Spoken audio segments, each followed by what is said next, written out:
Hi hello friends, welcome back to my channel middle class lifestyle. ಇವತ್ತಿನ ಈ ವ್ಲಾಗ್ನ ಶುರು ಮಾಡ್ತಾ ಇದ್ದೀನಿ. ಇವತ್ತಿನ ವ್ಲಾಗಲ್ಲಿ ಶ್ರಾವಣ ಶುಕ್ರವಾರದ ಲಕ್ಷ್ಮೀ ಪೂಜೆಯನ್ನು ಮನೆಯಲ್ಲಿ ಹೇಗೆ ಮಾಡಿದೆ ಅನ್ನೋದನ್ನು ನಿಮ್ಮ ಜೊತೆ ಶೇರ್ ಮಾಡ್ಕೊಳ್ತಾ ಇದ್ದೀನಿ. ಅಷ್ಟೇ ಅಲ್ಲ, ನಮ್ಮ ಮನೆ ಮುಂದೆ ಇರೋವಂಥ ಈ ಬಾಲ್ಕನಿನೂ ಕೂಡ ಇವತ್ತು ಕ್ಲೀನ್ ಮಾಡ್ತಾ ಇದ್ದೀನಿ. ಇವತ್ತು ಸಂಜೆ ಗೋಧೂಳಿ ಸಮಯದಲ್ಲಿ ಪೂಜೆ ಮಾಡೋಣ ಅಂತ ಬೆಳಗ್ಗೆಯಿಂದನೇ ಮನೆ ಮುಂದೆ ಕ್ಲೀನಿಂಗ್ನ ಶುರು ಮಾಡಿಕೊಂಡೆ. ಮೊದಲು ಮನೆ ಒಳಗಡೆ ಇಟ್ಟಿರುವಂಥ ಇಂಡೋರ್ ಪ್ಲ್ಯಾಂಟ್ಸ್ನೆಲ್ಲ ಹೊರಗಡೆ ಇಟ್ಟು, ಪ್ಲ್ಯಾಂಟ್ಸ್ ಮೇಲೆಲ್ಲ ಸುಮಾರಷ್ಟು ಧೂಳು ಕೂತ್ಕೊಂಡಿರುತ್ತೆ. ಹಾಗಾಗಿ ಸ್ಪ್ರೇ ಬಾಟಲಲ್ಲಿ ನೀರು ಹಾಕ್ಕೊಂಡು ಚೆನ್ನಾಗಿ ಸ್ಪ್ರೇ ಮಾಡ್ತಾ ಇದ್ದೀನಿ. ನಾರ್ಮಲ್ ವಾಟರ್ ಅಷ್ಟೇ, ಏನು ಮಿಕ್ಸ್ ಮಾಡ್ಕೊಂಡಿಲ್ಲ ಅದಕ್ಕೆ. ಈ ರೀತಿ ಎಲ್ಲ ಎಲೆಗಳ ಮೇಲೆ ಸ್ಪ್ರೇ ಮಾಡೋದ್ರಿಂದ ಅದರ ಮೇಲೆ ಕೂತಿರೋವಂಥ ಧೂಳೆಲ್ಲನೂ ಹೋಗೋದ್ರ ಜೊತೆಗೆ ಪ್ಲ್ಯಾಂಟ್ಸ್ ನೋಡೋದಕ್ಕೆ ಇನ್ನೂ ಶೈನಿಯಾಗಿ ಕಾಣಿಸುತ್ತೆ. ಹಾಗೆ ಪ್ಲ್ಯಾಂಟ್ಸ್ ಗ್ರೋತು ಕೂಡ ತುಂಬ ಚೆನ್ನಾಗಿರುತ್ತೆ. ಇಂಡೋರ್ ಪ್ಲ್ಯಾಂಟ್ಸ್ ಅಂತ ಇದ್ದರೂ ಕೂಡ ಮನೆ ಒಳಗಡೆ ಜಾಸ್ತಿ ದಿನ ಹಾಗೆ ಬಿಟ್ಬಿಟ್ರೆ ಗಿಡಗಳು ಹಾಳಾಗುತ್ತೆ.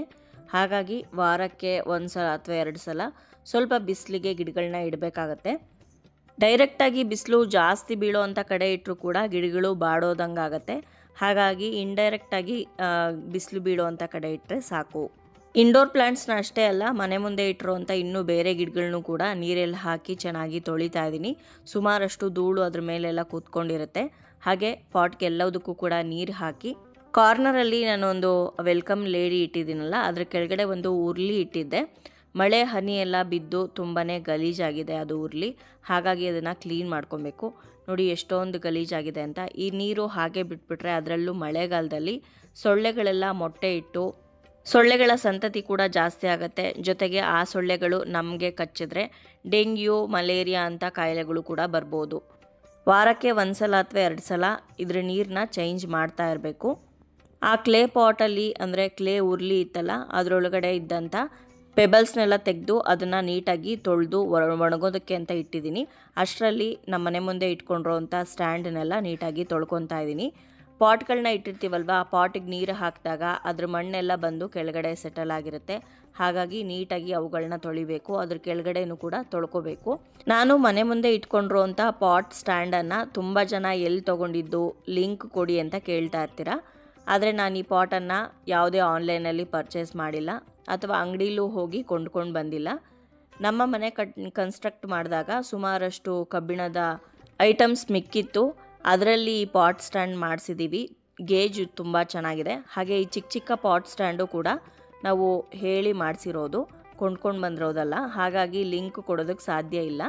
ಮನೆ ಒಳಗಡೆ ಇಂಡೋರ್ ಪ್ಲ್ಯಾಂಟ್ಸನ್ನು ಇಡೋದಕ್ಕೆ ಅಂತ 4 ಪುಟ್ಟ ಪುಟ್ಟ ಪಾಟ್ ಸ್ಟ್ಯಾಂಡ್ಗಳನ್ನ ಮಾಡಿಸಿದ್ದೀವಿ. ಹಾಗೆ ಮನೆ ಮುಂದೆ ತುಳಸಿ ಗಿಡಗಳನ್ನ ಹಾಗೆ ಬೇರೆ ಗಿಡಗಳನ್ನ ಇಡೋದಕ್ಕೆ ಅಂತ ಉದ್ದಕ್ಕಿರೋ ಅಂಥ ರೆಕ್ಟ್ಯಾಂಗಲ್ ಶೇಪಲ್ಲಿ ಸ್ಟ್ಯಾಂಡನ್ನು ಮಾಡಿಸಿದ್ದೀವಿ. ಇದರಲ್ಲಿ ಸುಮಾರು ಚಿಕ್ಕದಾದರೆ 4 ಪಾಟ್ಗಳು ಇಳಿಯುತ್ತೆ, ದೊಡ್ಡದಾದರೆ 3 ಪಾಟ್ಗಳು ಇಡಿಸುತ್ತೆ ಒಂದು ಸ್ಟ್ಯಾಂಡಲ್ಲಿ.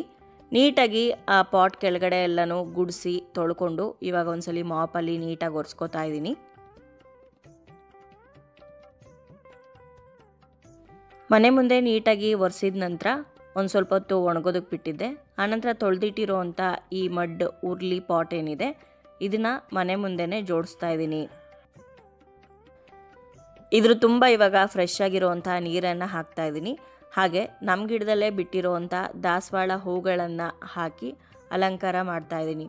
ಜೊತೆಗೆ ಒಂದು ಹಳೇದು ದೊಡ್ಡದಾಗಿರೋವಂಥ ದೀಪ ಇತ್ತು, ಅದನ್ನು ಮಧ್ಯಭಾಗದಲ್ಲಿ ಇಟ್ಟು ಆ ದೀಪದ ಮೇಲೆ ಆಮೆದು ಧೂಪ ಹಾಕೋವಂಥ ಸ್ಟ್ಯಾಂಡ್ ಇದೆಯಲ್ಲ, ಅದನ್ನು ಇಟ್ಕೊಂಡಿದ್ದೀನಿ. ನೀರೊಳಗಡೆ ಆಮೆ ಕೂತಿರೋ ಥರ ಇದೆ. ಆ ಆಮೆ ಸುತ್ತಲೂ ದಾಸವಾಳ ಹೂಗಳಿಂದ ಅಲಂಕಾರ ಮಾಡ್ತಾ ಇದ್ದೀನಿ. ಮನೆ ಮುಂಭಾಗದಲ್ಲಿ ಈ ರೀತಿ ಎಂಟ್ರೆನ್ಸ್ ಇರೋವಂಥ ಜಾಗದಲ್ಲಿ ಉರ್ಲಿನ ಇಟ್ಟು ಅಲಂಕಾರ ಮಾಡೋದ್ರಿಂದ ಬರೀ ನೋಡೋದಕ್ಕೆ ಮಾತ್ರನೇ ಚೆನ್ನಾಗಿ ಕಾಣಿಸೋದು ಅಷ್ಟೇ ಅಲ್ಲ, ವಾಸ್ತು ಪ್ರಕಾರವಾಗೂ ಕೂಡ ಇದು ತುಂಬಾ ಒಳ್ಳೆಯದು. ಅದರಲ್ಲೂ ನಾರ್ತ್ ಈಸ್ಟ್ ಕಾರ್ನರ್ ಇರುತ್ತಲ್ಲ, ಅಂದರೆ ದೇವಮೂಲೆ ಅಂತ ಕರಿತೀವಿ, ಆ ಮೂಲೆಯಲ್ಲಿ ಈ ರೀತಿ ಉರ್ಲಿಯನ್ನು ಇಡೋದು ಬಹಳನೇ ಶ್ರೇಷ್ಠ. ಬಾಲ್ಕನಿ ಪೂರ್ತಿಯಾಗಿ ಕ್ಲೀನ್ ಆಯಿತು. ಹಾಗೆ ಉರ್ಲಿಯನ್ನು ಕೂಡ ಸೆಟಪ್ ಮಾಡಿದ್ದಾಯಿತು. ಇವಾಗ ಮನೆ ಮುಂದೆ ಚಿಕ್ಕದಾಗಿ ರಂಗೋಲಿಯನ್ನು ಹಾಕೋತಾ ಇದ್ದೀನಿ. ಮನೆ ಒಳಗಡೆ ಆಗಿರ್ಬೋದು ಅಥವಾ ಹೊರಗಡೆ ಆಗಿರ್ಬೋದು, ಗಿಡಗಳನ್ನ ಬೆಳೆಸೋದು ತುಂಬ ಸುಲಭ ಅಂತ ನೀವು ಅಂದ್ಕೊಂಡಿರ್ಬೋದು. ಆದರೆ ಗಿಡಗಳನ್ನ ಬೆಳೆಸೋದು ಅಷ್ಟು ಸುಲಭದ ಮಾತಲ್ಲ. ಗಿಡಗಳನ್ನ ಸೇಮ್ ನಾವು ಮಕ್ಕಳನ್ನು ಯಾವ ರೀತಿ ಕೇರ್ ಮಾಡಿ ನೋಡ್ಕೋತೀವೋ ಅದೇ ರೀತಿ ಕೇರ್ ಮಾಡಬೇಕು. ಸ್ವಲ್ಪ ಹೆಚ್ಚು ಕಡಿಮೆ ಆದ್ರೂ ಕೂಡ ಗಿಡಗಳು ಬಾಡೋಗುತ್ತೆ, ಕೆಲವೊಂದು ಸಲ ಸತ್ತೋಗುತ್ತೆ. ಹಾಗೆ ಗಿಡಗಳನ್ನು ಇಟ್ಕೊಳ್ಳೋದು ಮೇಂಟೆನೆನ್ಸ್ ಕೂಡ ತುಂಬಾ ಜಾಸ್ತಿ ಇರುತ್ತೆ. ಗಿಡಗಳಿಗೆ ನೀರು ಹಾಕೋದು, ಪ್ರೂನ್ ಮಾಡೋದು ಇಷ್ಟೇ ಅಲ್ಲ, ಪದೇ ಪದೇ ಗಲೀಜಾಗ್ತಾ ಇರುತ್ತೆ. ಗುಡಿಸಿ ತೊಳಿತಾ ಇರಬೇಕು, ಒರೆಸ್ತಾ ಇರಬೇಕು. ಇಲ್ಲಾಂದರೆ ಇಟ್ಟಿದ್ದ ಕಡೆನೇ ಪಾಟ್ಗಳನ್ನ ಇಟ್ಬಿಟ್ರೆ ಗ್ರನೇಟು ಅಥವಾ ಟೈಲ್ಸ್ ಮೇಲೆ ಮಾರ್ಕ್ ಹಾಗೆ ಉಳಿದೋಗುತ್ತೆ. ಇನ್ನು ಇವತ್ತು ಶ್ರಾವಣ ಶುಕ್ರವಾರ. ಶ್ರಾವಣ ಶುಕ್ರವಾರದಲ್ಲಿ ಲಕ್ಷ್ಮೀ ಪೂಜೆಯನ್ನು ಮಾಡೋದು ಬಹಳನೇ ವಿಶೇಷ. ಸಂಪತ್ ಲಕ್ಷ್ಮೀ ಪೂಜೆ ಅಂತ ಕೆಲವರು ಕರೆದ್ರೆ, ಕೆಲವರು ವೈಭವ ಲಕ್ಷ್ಮೀ ಪೂಜೆ ಅಂತ ಹೇಳ್ತಾರೆ. ಹಾಗೆ ಶ್ರಾವಣ ಶುಕ್ರವಾರದ 2ನೇ ವಾರ ವರಮಹಾಲಕ್ಷ್ಮಿ ಪೂಜೆಯನ್ನು ಕೂಡ ಮಾಡಲಾಗುತ್ತೆ. ಆಷಾಢ ಶುಕ್ರವಾರದ ಪೂಜೆಯನ್ನು ಮಾಡಿದ್ದೆ, ಹಾಗೆ ಮಾಡಿದರ ವ್ಲಾಗನ್ನು ಕೂಡ ನಿಮ್ಮ ಜೊತೆ ಶೇರ್ ಮಾಡ್ಕೊಂಡಿದ್ದೆ. ಆದರೆ ಶ್ರಾವಣ ಶುಕ್ರವಾರದ ದಿವಸ ಸಂಪತ್ ಲಕ್ಷ್ಮಿ ಪೂಜೆಯನ್ನು ಇದುವರೆಗೂ ನಾನು ಮಾಡಿರಲಿಲ್ಲ. ಆದರೆ ನನ್ನ ಇನ್ನೊಂದು ಚಾನಲ್ಗೆ ವರಮಹಾಲಕ್ಷ್ಮಿ ಪೂಜೆಯನ್ನು ಯಾವ ರೀತಿ ಮಾಡಬೇಕು ಅಂತ ವಿಡಿಯೋ ಮಾಡಿ ಅಪ್ಲೋಡ್ ಮಾಡಬೇಕಾಗಿತ್ತು. ಅಂದರೆ ಸ್ಟೆಪ್ ಬೈ ಸ್ಟೆಪ್ಪು ಕಳಸ ಸ್ಥಾಪನೆಯಿಂದ ವಿಸರ್ಜನೆವರೆಗೂ ಯಾವ ರೀತಿ ಪ್ರೊಸೀಜರ್ ಇರುತ್ತೆ, ಹೇಗೆ ಪೂಜೆ ಮಾಡಬೇಕು ಅನ್ನೋದನ್ನು ತಿಳಿಸ್ಕೊಡ್ಬೇಕಾಗಿತ್ತು. ಹಾಗಾಗಿ ಯಾಕೆ ನಾನು ಕೂಡ ಶ್ರಾವಣ ಶುಕ್ರವಾರದ ದಿವಸನೇ ಪೂಜೆಯನ್ನು ಮಾಡಿ ವಿಡಿಯೋ ಮಾಡಿ ಹಾಕೋಣ, ಇದರಿಂದ ಸ್ವಾಮಿ ಕಾರ್ಯ ಸ್ವಕಾರ್ಯ ಎರಡೂ ಆಗುತ್ತೆ ಅಂತ ಅಂದ್ಕೊಂಡು ಪೂಜೆಯನ್ನು ಮಾಡೋದಕ್ಕೆ ಅಂತ ಡಿಸೈಡ್ ಮಾಡಿದೆ. ಹಿಂದಿನ ದಿವಸನೇ ಸಾಕಷ್ಟು ಪ್ರಿಪ್ರೇಷನ್ನ ಮಾಡ್ಕೊಂಡಿದ್ದೆ. ಆದರೂ ಕೂಡ ಬೆಳಗ್ಗೆನೇ ನನಗೆ ಪೂಜೆ ಮಾಡೋದಕ್ಕೆ ಸಾಧ್ಯ ಆಗಲಿಲ್ಲ. ನಮ್ಮ ಮನೆಯವ್ರಿಗೆ ಆಫೀಸ್ ಇತ್ತು, ಹಾಗೆ ನನ್ನ ಮಗನಿಗೆ ಸ್ಕೂಲ್ ಇತ್ತು. ಹಾಗೆ ಹಬ್ಬದ ಸೀಸನ್ ನಡೀತಾ ಇರೋದ್ರಿಂದ ನನಗೂ ಕೂಡ ಬೆಳಗ್ಗೆನೇ ವಿಡಿಯೋ ಮಾಡಿ ಅಪ್ಲೋಡ್ ಮಾಡಬೇಕಾಗಿತ್ತು. ಹಾಗಾಗಿ ಆ ಕೆಲಸನೆಲ್ಲ ಮುಗಿಸ್ಕೊಂಡು ನಿಧಾನವಾಗಿ ಸಂಜೆ ಗೋಧೂಳಿ ಸಮಯದಲ್ಲಿ ಲಕ್ಷ್ಮೀ ಪೂಜೆ ಮಾಡೋಣ ಅಂತ ಮನೆ ಮುಂದೆ ಎಲ್ಲನೂ ಸ್ವಚ್ಛ ಮಾಡಿಕೊಂಡು ಹಾಗೆ ರಂಗೋಲಿಯನ್ನು ಕೂಡ ಹಾಕ್ಕೊಂಡು ಪೂಜೆಗೆ ಸಿದ್ಧತೆ ಮಾಡ್ಕೋತಾ ಇದ್ದೀನಿ. ಆದರೆ ಈ ವಿಡಿಯೋದಲ್ಲಿ ಪೂಜೆ ಪ್ರೊಸೀಜರ್ನ ನಾನು ತಿಳಿಸ್ಕೊಡ್ತಾ ಇಲ್ಲ. ನೀವೇನಾದರೂ ವರಮಹಾಲಕ್ಷ್ಮಿ ಪೂಜೆಯ ಸಂಪೂರ್ಣ ವಿಧಾನವನ್ನು ತಿಳ್ಕೊಬೇಕು ಅಂತಂದರೆ ಖಂಡಿತವಾಗ್ಲೂ ನನ್ನ ಇನ್ನೊಂದು ಚಾನಲ್ ಅಂದರೆ ಶ್ರೀಕೃಷ್ಣ ಕ್ರಿಯೇಷನ್ಸ್ ಸುಪ್ರಿಯಾ ಅನ್ನೋ ಚಾನಲ್ನ ದಯವಿಟ್ಟು ವಿಸಿಟ್ ಮಾಡಿ. ಆ ಚಾನಲಲ್ಲಿ ಈಗಾಗಲೇ ವರಮಹಾಲಕ್ಷ್ಮಿ ಪೂಜೆಯ ಸಂಪೂರ್ಣ ವಿಧಾನವನ್ನು ತಿಳಿಸ್ಕೊಟ್ಟಿದ್ದೀನಿ. ಅಂದರೆ ಬೆಳಗ್ಗೆಯಿಂದ ಸಂಜೆವರೆಗೂ ಯಾವ ರೀತಿ ಪೂಜೆ ಮಾಡಬೇಕು, ಹಾಗೆ ಕಳಸ ಸ್ಥಾಪನೆಯಿಂದ ಹಿಡಿದು ವಿಸರ್ಜನೆವರೆಗೂ ಯಾವ ರೀತಿ ನಾವು ಕ್ರಮಬದ್ಧವಾಗಿ ಪೂಜೆಯನ್ನು ಮಾಡಬೇಕಾಗತ್ತೆ ಅನ್ನೋದನ್ನು ವಿಡಿಯೋ ಅಪ್ಲೋಡ್ ಮಾಡಿದ್ದೀನಿ. ಲಿಂಕು ಕೂಡ ನಾನು ಡಿಸ್ಕ್ರಿಪ್ಷನ್ ಬಾಕ್ಸಲ್ಲಿ ಕೊಟ್ಟಿರ್ತೀನಿ, ದಯವಿಟ್ಟು ಹೋಗಿ ನೋಡ್ಕೊಂಡು ಬನ್ನಿ. ನೀವು ತುಂಬ ಜನ ಅಂದ್ಕೊಳ್ಬೋದು ವಿಡಿಯೋಗೇನೋ ಮಾಡಿ ಹಾಕ್ಬಿಡ್ತಾರೆ ಅಂತ, ಆದರೆ ಆ ವಿಡಿಯೋ ಮಾಡೋದಕ್ಕೆ ಎಷ್ಟು ಕಷ್ಟ ಇರುತ್ತೆ ಗೊತ್ತಾ.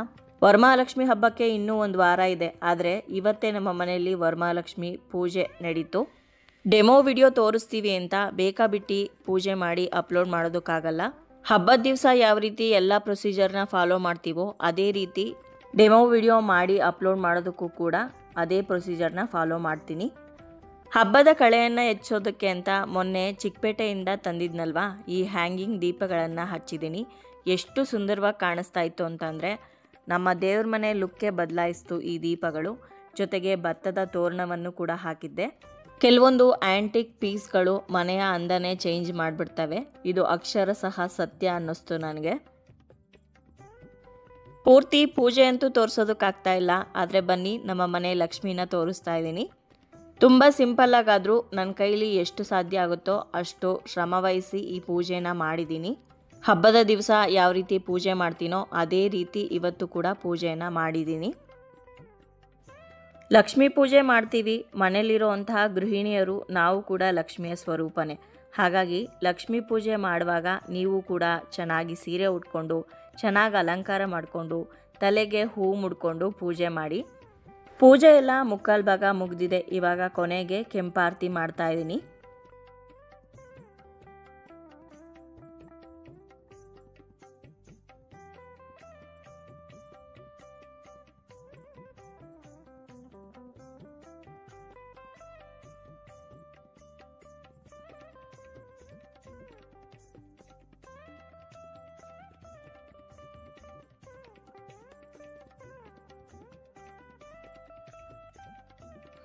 ನೋಡಿ ನಮ್ಮ ಮನೆ ಲಕ್ಷ್ಮಿ ಎಷ್ಟು ಕಳೆ ಕಾಣಿಸ್ತಾ ಇದ್ದಾಳೆ ಅಂತ. ಮೊದಲೇ ಹೇಳಿದ್ನಲ್ವಾ, ಪೂರ್ತಿ ವಿಡಿಯೋ ಸ್ಟೆಪ್ ಬೈ ಸ್ಟೆಪ್ ತಿಳ್ಕೊಬೇಕು ಅಂತಂದರೆ ನನ್ನ ಇನ್ನೊಂದು ಚಾನಲ್ನ ದಯವಿಟ್ಟು ನೋಡಿ. ಅದರಲ್ಲಿ ಪೂರ್ತಿ ಪೂಜಾ ವಿಧಾನವನ್ನು ತಿಳಿಸ್ಕೊಟ್ಟಿದ್ದೀನಿ. ಇನ್ನು ನಿಮ್ಮಲ್ಲಿ ತುಂಬ ಜನ ಚಿಕ್ಕಪೇಟೆಯಿಂದ ತೊಗೊಂಡು ಬಂದಿದ್ದಂತಹ ಕಾಮಧೇನು ವಿಗ್ರಹವನ್ನು ಜೊತೆಗೆ ಕೃಷ್ಣನ ಜೋಕಾಲಿಯನ್ನು ಎಲ್ಲಿಟ್ಟಿದ್ದೀನಿ ಅಂತ ಕೇಳ್ತಾ ಇದ್ರಿ. ಅದನ್ನು ಕೂಡ ಇದೇ ವಿಡಿಯೋದಲ್ಲಿ ತೋರಿಸ್ತೀನಿ, ಕೊನೆವರೆಗೂ ವಿಡಿಯೋನ ನೋಡಿ.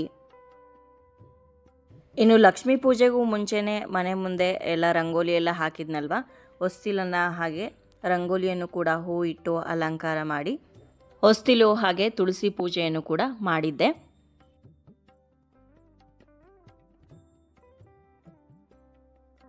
ಹಬ್ಬದ ದಿನವೂ ಅಷ್ಟೇ ಮನೆ ಮುಂದೆ ಚೆನ್ನಾಗಿರುವಂಥ ರಂಗೋಲಿ ಹಾಕಿ ಹೊಸ್ತಿಲು ಪೂಜೆಯನ್ನು ಮಾಡಿ, ನಿಮ್ಮ ಮನೆ ದೇವರ ಪೂಜೆಯನ್ನು ಮಾಡಿ, ಗಣಪತಿ ಪೂಜೆಯನ್ನು ಮಾಡಿ, ಅನಂತರ ವರಮಹಾಲಕ್ಷ್ಮಿ ಪೂಜೆಯನ್ನು ಮಾಡಬೇಕು.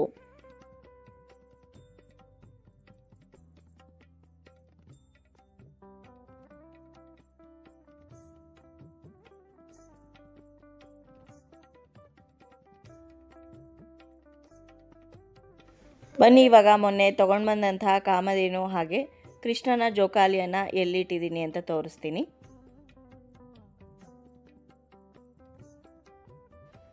ನಮ್ಮ ಟಿ ವಿ ಯೂನಿಟ್ ಏನಿದೆ ಅದ್ರ ಮುಂದೆ ಸ್ವಲ್ಪ ಜಾಗ ಖಾಲಿ ಇತ್ತು. ಅಲ್ಲಿ ಕಾಮಧೇನು ವಿಗ್ರಹವನ್ನು ಜೊತೆಗೆ ಕೃಷ್ಣನ ಜೋಕಾಲಿಯನ್ನು ಕೂಡ ಜೋಡಿಸ್ಕೊಂಡಿದ್ದೀನಿ. ಶೋಪೀಸ್ ಅಂತ ಇಟ್ಟಿದ್ರು ಕೂಡ ದೇವರೇ ಅಲ್ವಾ, ಹಾಗಾಗಿ ಆರತಿಯನ್ನು ಕಾಮಧೇನುಗೆ ಹಾಗೆ ಬಾಲಕೃಷ್ಣನಿಗೂ ಕೂಡ ತೋರಿಸಿದ್ದೀನಿ. ಈ ರೀತಿಯಾಗಿ ನಮ್ಮ ಮನೆಯಲ್ಲಿ ಶ್ರಾವಣ ಶುಕ್ರವಾರದ ದಿವಸ ಲಕ್ಷ್ಮೀ ಪೂಜೆ ನೆರವೇರಿತು. ಸಂಜೆ 5-6 ಗಂಟೆಗೆ ಶುರುವಾದಂಥ ಪೂಜೆ ಪೂರ್ತಿಯಾಗಿ ಮುಗಿದು ವಿಡಿಯೋ ಶೂಟಿಂಗ್ ಎಲ್ಲ ಮುಗಿಯೋ ಅಷ್ಟರಲ್ಲಿ ರಾತ್ರಿ 10 ಗಂಟೆ ಆಗಿತ್ತು. ನನ್ನ ಈ ಸಣ್ಣ ಪ್ರಯತ್ನಕ್ಕೆ ನಿಮ್ಮ ಪ್ರೋತ್ಸಾಹ ತುಂಬಾ ಮುಖ್ಯ. ಇನ್ನೂ ಇದೇ ಥರದ ಹೆಚ್ಚಿನ ಕಂಟೆಂಟ್ಗಳನ್ನು ನೋಡೋದಕ್ಕೆ ಇಷ್ಟಪಡ್ತೀರಾ ಅಂದರೆ ದಯವಿಟ್ಟು ವಿಡಿಯೋನ ಲೈಕ್ ಮಾಡಿ, ಹಾಗೆ ಬೇರೆಯವ್ರ ಜೊತೆ ಕೂಡ ಈ ವಿಡಿಯೋನ ಶೇರ್ ಮಾಡ್ಕೊಳ್ಳಿ.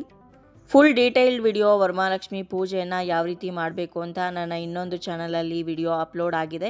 ದಯವಿಟ್ಟು ವಿಡಿಯೋನ ನೋಡಿ. ಯಾವುದೇ ಆತಂಕ ಇಲ್ಲದೆ ವರಮಹಾಲಕ್ಷ್ಮಿ ಹಬ್ಬವನ್ನು ನೀವು ಕೂಡ ಸಂತೋಷವಾಗಿ ಖುಷಿಯಿಂದ ಆಚರಣೆ ಮಾಡ್ತೀರಾ ಅಂತ ಭಾವಿಸಿದ್ದೀನಿ. ಆ ಮಹಾಲಕ್ಷ್ಮಿಯ ಆಶೀರ್ವಾದ ಕೃಪಾ ಕಟಾಕ್ಷ ನಿಮ್ಮ ಮೇಲೆಲ್ಲರ ಮೇಲೂ ಕೂಡ ಸದಾಕಾಲ ಇರಲಿ ಅಂತ ಕೇಳ್ಕೊಳ್ತಾ ಇವತ್ತಿನ ಈ ವಿಡಿಯೋನ ನಾನು ಇಲ್ಲಿಗೆ ಮುಗಿಸ್ತಾ ಇದ್ದೀನಿ. ವಿಡಿಯೋ ನಿಮ್ಮೆಲ್ಲರಿಗೂ ಇಷ್ಟ ಆಗಿದೆ ಅಂತ ಭಾವಿಸ್ತೀನಿ. ಇಷ್ಟ ಆಗಿದ್ರೆ ಲೈಕ್ ಮಾಡಿ, ಬೇರೆಯವ್ರಿಗೂ ಕೂಡ ಶೇರ್ ಮಾಡಿ, ಹಾಗೆ ನಿಮ್ಮ ಅನಿಸಿಕೆ ಅಭಿಪ್ರಾಯವನ್ನು ಖಂಡಿತವಾಗ್ಲೂ ಕಮೆಂಟ್ ಮುಖಾಂತರ ಬರೆದು ತಿಳಿಸಿ.